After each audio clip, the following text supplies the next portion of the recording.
pro 10 to 20% of schools being test optional, right? Like I'm so you've got that buffer that you were talking about. I would still hold to that. You know, if 80% of top 200 performing colleges decided to go back to requiring tests, because this is the thing that I don't like. I don't like when I have consults with students and their parents say, we need 350 points on our SAT for her to apply to her goal schools. We got 3 months. She's coming in senior year. What do you think? Not a good situation. Oh yeah, I don't want to do very much homework. Like maybe 2 hours max. Got a big internship, right? And I'm like, test optional, and I hate, and I also get kids who just sit there entitled on the phone and tell me I don't want to do it. And they say, well, how could I get in? Or like, who do you see get in test optional and what are they doing? And then their parents are finding some crazy, wow factor where they've got, researchers they're paying for 3 years to teach them how to do biomedical research so that they can win some science fair by senior year, right? And it just is literally a circus.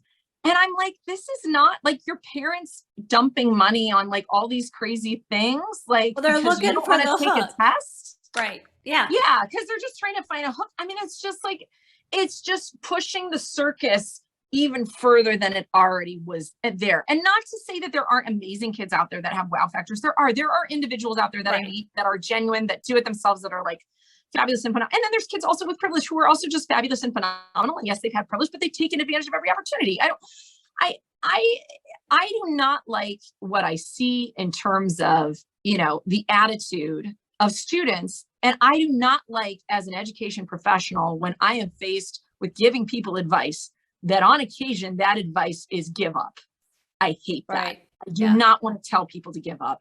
And that is why I do not like living in a world that is 85% test optional, because when you're 85% test optional, it says if you can't cut it, give up, hide it, game it, pretend, fake it till you make it.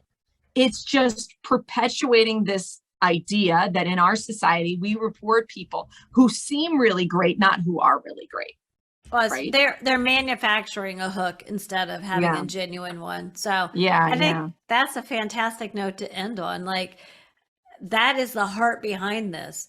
The bigger message for how we're raising our kids, what we're instilling with their mindset, not only around testing, but it's going to impact other areas of their life and their trajectory. And instead of being a can-do, positive mindset, what does this make possible?